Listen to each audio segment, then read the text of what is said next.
I'm Rick Moore. This is MSONEWSports, and really happy now to be joined by David Gravel, who is the chairperson of the Peabody Education Foundation. And Dave, welcome to MSO. How are you today?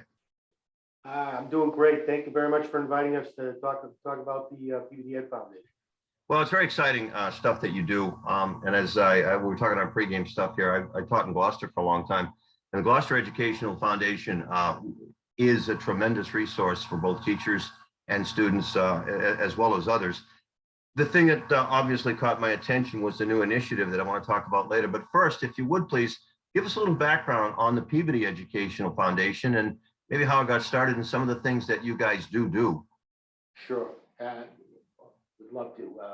The Peabody Education Foundation was originally called the Peabody Education Council, and it was actually formed in 1985. So it's got right now a 37-year history, and it was originally founded by the former mayor of Peabody, Pete Terigian, along with the head of the union at the time, Anne-Marie Dubois, and a bunch of corporate folks. And the idea was to bring, the city, the schools, and the private sector together to help support the extra educational needs of the community, Peabody in particular, and raise money and provide human resources to help support those things that aren't typically covered in a budget. About, I'd say 8 to 10 years ago, I don't remember the exact date, we became the Peabody Education Foundation when we filed a 501c3 with the Internal Revenue Service. My involvement's been for about 25 of those 35 years. And one of the reasons we became a foundation was so that we could reach further from a charitable giving perspective to organizations who might want to give but didn't feel necessarily comfortable giving, to the city, in the municipality. That's where we managed before. So the stuff we do is really some has been consistent for the past 37 years, and other things are kind of new. The consistent things are, for instance, we provide a guest reader program, and what that involves is about 65 to 70 volunteers going into the schools on a weekly basis from January to May, and reading aloud to students. The idea being, as a former teacher, that gives students the opportunity to hear and visualize a story and understand it better than when they are reading it themselves. So it's a great part of cognitive learning. And we've been doing that since the very beginning. Another program that we've had and we've done from the very beginning is what we used to call it the Best Fit Grant. And what that is we allow teachers to apply for funds to support programs that they would have to either support themselves or cannot be found in any kind of a budget. And what that does is it promotes innovative curriculum ideas that come into play within a classroom. So that's speakers, guest speakers, and trips, and you name it. Robotics. We've funded over the course of the last 37 years over $1 million in grants for school teachers to literally impact thousands and thousands of kids through the years with these programs that they would normally not be able to provide. And the way we got that money is all through donations and charitable support. Every year we're raising funds to replenish our ability to provide for the classrooms, and that's been going on as such from the beginning. And then we have other programs that branch off of that. Some of the programs are careers program for the high school, a mentoring program for the high school. Kids vote every other year when we have a state election. trying to teach kids about the importance of voting and the idea of their civic duty and their civic responsibilities to go ahead and vote, something that so many fought so hard for. And those are what I would call sort of the mainstay programs. Over the past couple of years, 5 to 7 years, we've been adding programs. Like we took our Best Bet program, which was granting to individual teachers, and we expanded that into 2 parts. We now call it the PEF grant. And the PEF grant is really got a classroom component, and it also has a system-wide component.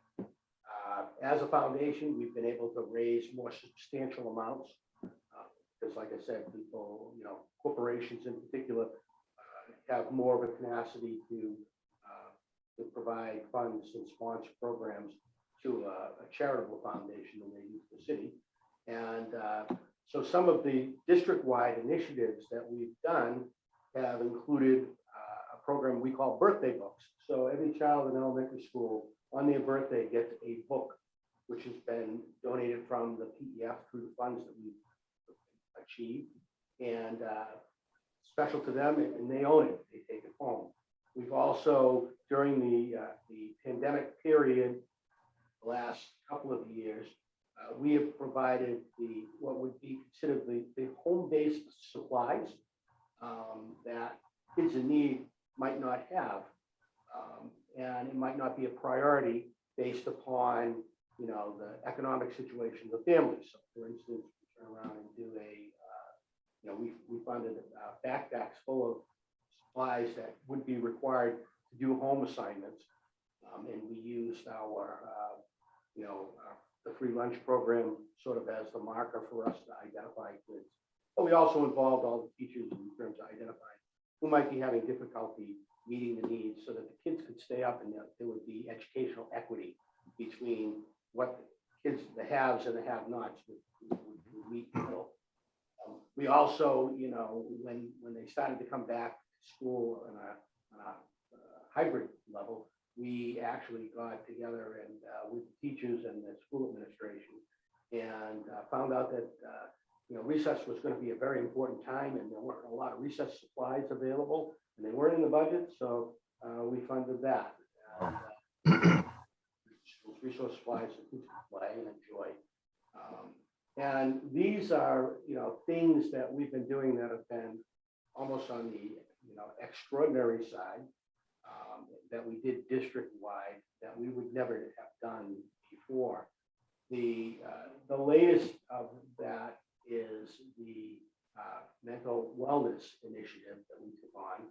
And again, what we've done is we have really drawn very close to the school department and the superintendent, the assistant superintendents, the administration, the teachers, the principals, to try to understand, what's going on post-pandemic and what are the greatest needs. And one of the things that came about in several meetings was that social interaction had been interrupted, and which led to increases in stress and anxiety and depression.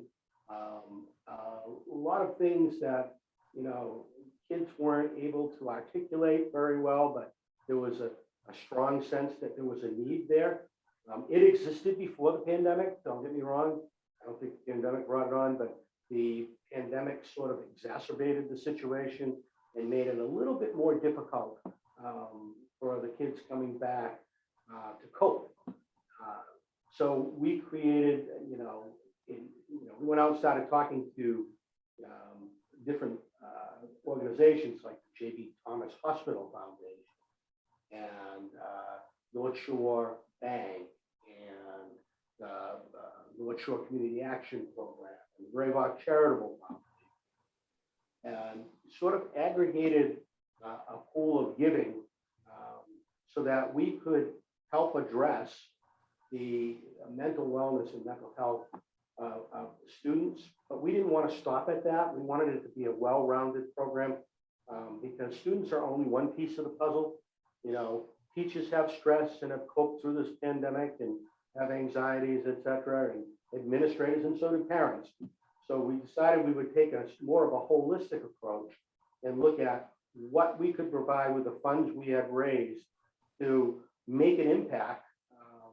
And we knew it wouldn't be a one and done type deal, but, you know, we're believers that, you know, the journey involves many steps, and you know, we wanted to help take one of those steps, and we will continue to help take those steps. So one of the first things we did in that program was we invested in what we call social emotional libraries. And what these are books that, you know, that say to children in the story that it's okay not to feel okay. And, you know, that you can, you know, everybody has these issues, and you know, we clearly need to address them. So we ended up putting those throughout the schools, and we've gotten great response from the teachers and the administrators in the schools themselves that the books were being used, and that kids were finding comfort in the stories that were being told through there about, you know, how do I deal with anxiety, and how do I deal with, you know, bullying, and a number of things that are, you know, directly related to and rooted in something social and emotional and mental. So we felt good about that. And then we decided we would take another step, and we hired for the elementary schools in particular, we hired he lists himself as a speed painter, but really what he is a motivational speaker who translates various emotions through art, and specifically with hero-based art.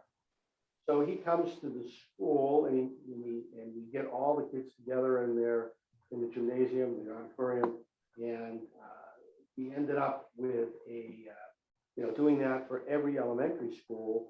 And in 8 minutes, he produces a painting of a hero that the kids want to see on the canvas, and he does it right in front of them, so they can actually watch. And while he's doing that, he's sharing stories and helping kids understand that, yes, you know, we all feel anxious, but these are heroes, and this is what they did, and here's how you should feel. He's got video in the background and music, and then at the end of each session, the last portrait that he does, which is so lifelike, it looks like a picture, is a portrait of Kara Murtagh, who for many of the students, particularly those who got to know her before she passed, as she was our superintendent who passed away right at the beginning of the pandemic. For many of those students, she was a hero. And, you know, when he unveils that, not only are the teachers totally impacted, but the students are totally impacted. And it's almost cathartic, you know, in terms of what you see. The high degree of emotion that's there is incredible. At the high school, we hired a motivational speaker who's got a deep knowledge of education.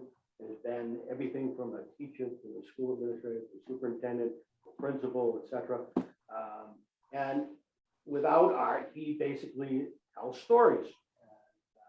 One of his themes is, "I'm not perfect, neither are you," and we shouldn't feel bad about that, you know, and we should feel good about, you know, where we are in our lives, and, you know, a very uplifting type of discussion. And so he did all 4 of the classes that were in the high school.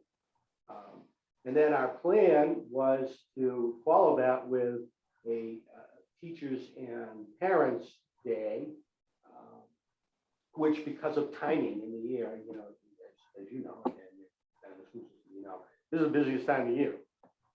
And we couldn't insert a date that worked for everybody. So we're looking at the fall to be able to bring that in for teachers and parents. But in the meantime, we felt we wanted to do something for the teachers.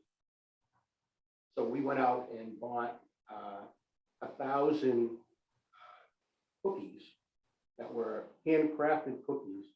And every school employee. Basically, the cookies have a logo on the front that says "Be kind to yourself," and a card that expresses appreciation for all they've been through, as a sort of, prelude and a token to, hey, we get it.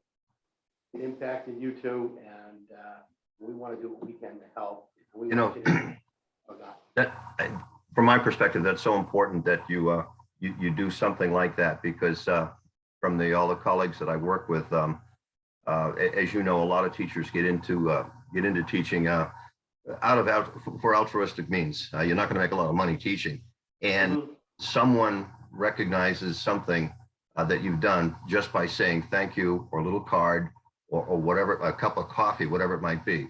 It's almost as much appreciated as a raise. So that's very important.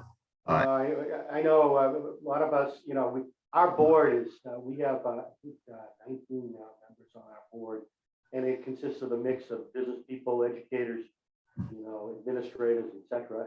And we all felt it was very important that we do something to say, hey, we understand, we're with you. We got your back.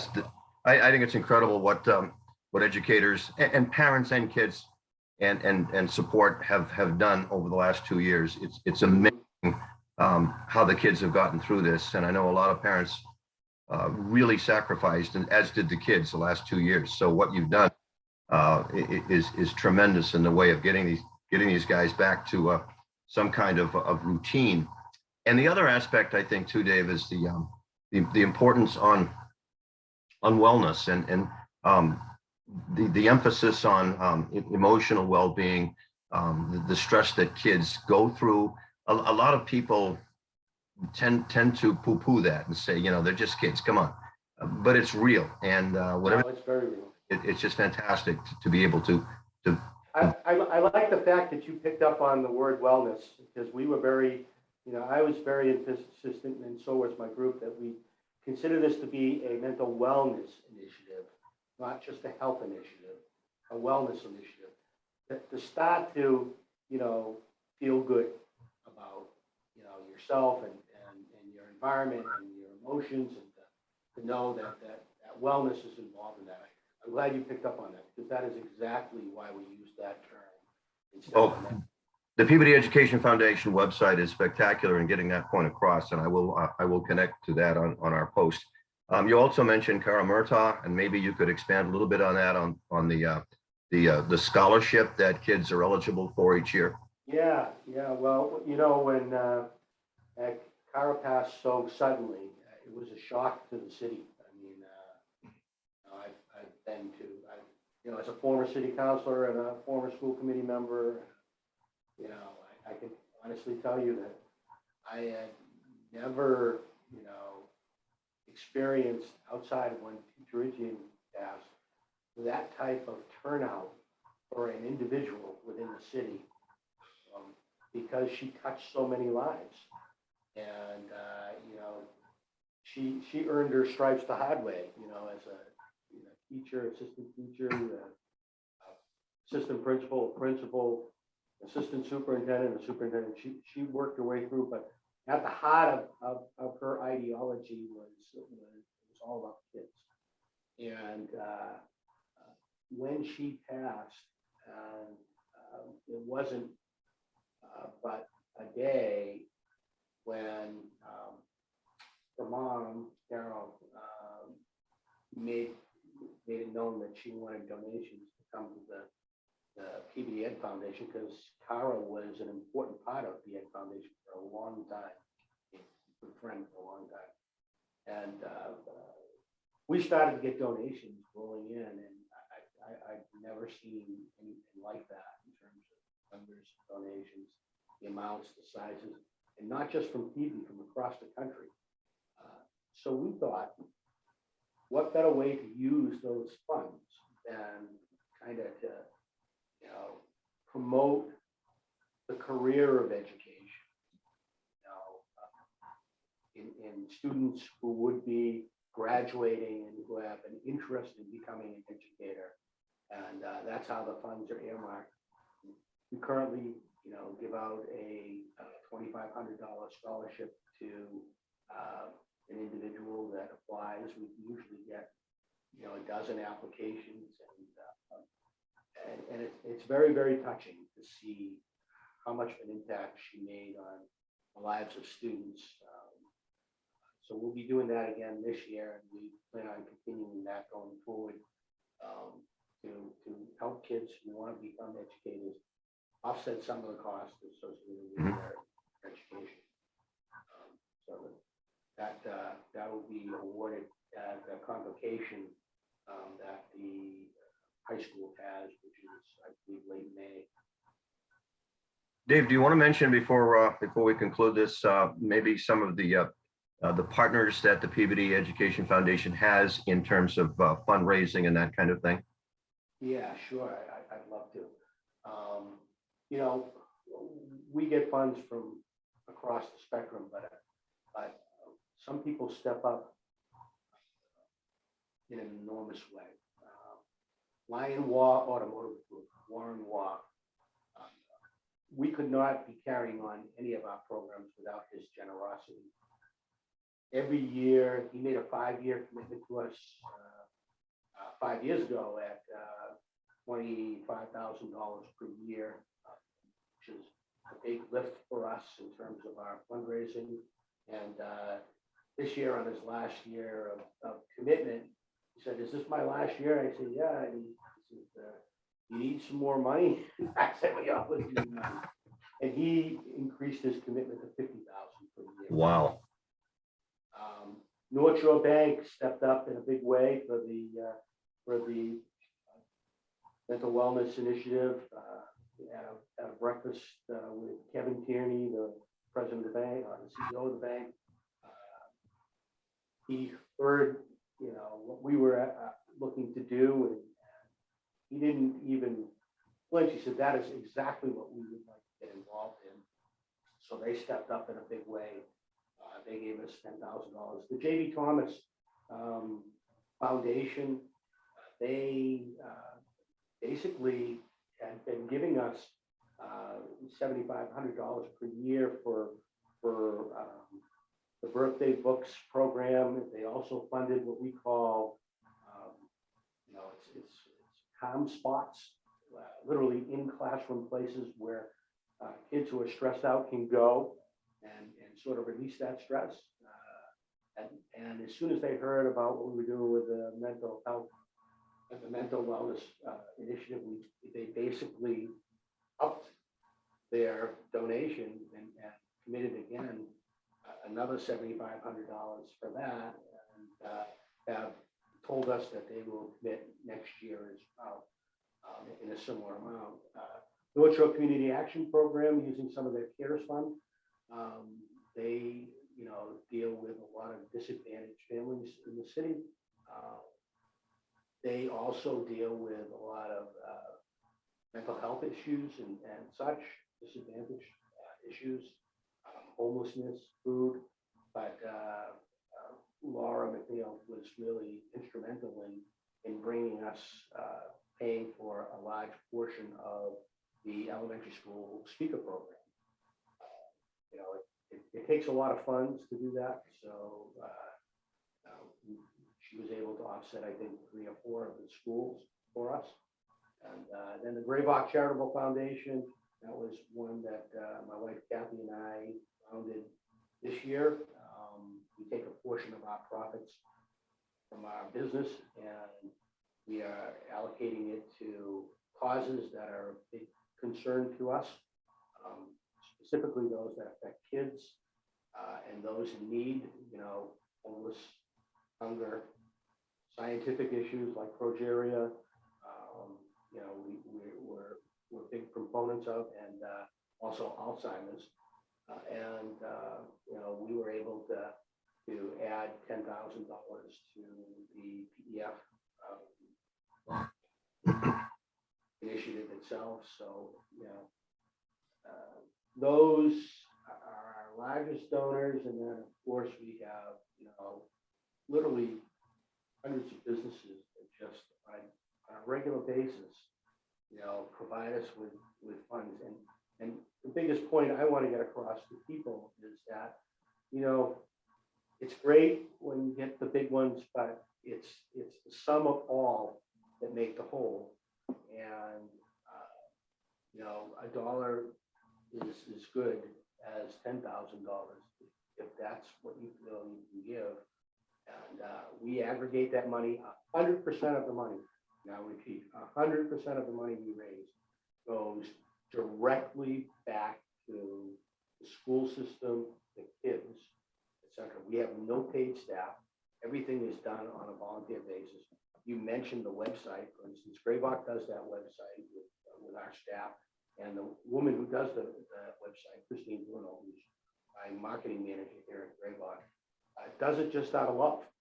I mean, she can easily say no, but she literally has been on the board with PDF for many years now, and puts her skills to work. So when I say we raise funds and provide human resources, we have a lot of people who give us in-kind services to support what we're doing, and I think that's as great as anything. So it's been a great ride, and I'm very proud of what this community has done to step up to address the needs of our schools, of our students and our teachers and our parents. I think as a fan, as a sports fan of high school sports, and as a former educator, I applaud your foundation and what volunteers do, because a lot of times we get involved in, say, sports or school committee or whatever as parents, because we have our own personal agendas. We want to see our kids do well, but then to go beyond that, and when you take the time and effort to want all kids to do well from outside of actual teaching, it just can't be appreciated more. So any final thoughts about the foundation, Dave, that I haven't asked you about? You've asked me about a lot. I failed to mention one program which is coming up in the fall, which we're really proud of, because and the fact that you mentioned sports really struck me that I had not mentioned this. But 7 years ago, we decided that as a group that it was important to recognize what teachers and philanthropists do for education. Teachers educated themselves, how much they give, and how little appreciation they receive. Now, that's not to say that everybody appreciates the teacher. Actually, you could probably yourself remember, several of yours. I know I can remember several of mine. But we created, I happened to be one night at a Hall of Fame, a sports Hall of Fame thing. I thought, gee, there's no Hall of Fame for educators. And they are such an integral part of what makes a community and what makes a child. And, we worked together as a group at the EF level, and we came up with, the George Peabody Legacy Award. And every year we've given that award to anywhere from 5 to 6 individuals who have, through their life, made a difference in educators throughout the city of Peabody, in the lives of students. And last year's slate of honorees were 6. The year Kara passed, the slate was 1, because we thought it was very important to keep isolated on that, because the community needed it. But my point is, if anybody out there who's listening goes to PeabodyEdFoundation.org, you can nominate a favorite teacher, a favorite administrator, somebody that has really impacted your life. And from those nominations, we have a selection committee, and we select. And we've created our own Hall of Fame, MVPs, so to speak, whose names are emblazoned on the walls of our middle school, and who are honored in a ceremony in October, where they get a medal and a certificate from the Peabody Trust, as well as their name being emblazoned on the wall now forever. And just, you know, it's one of the nicest tributes I think we can give to those who've given us so much.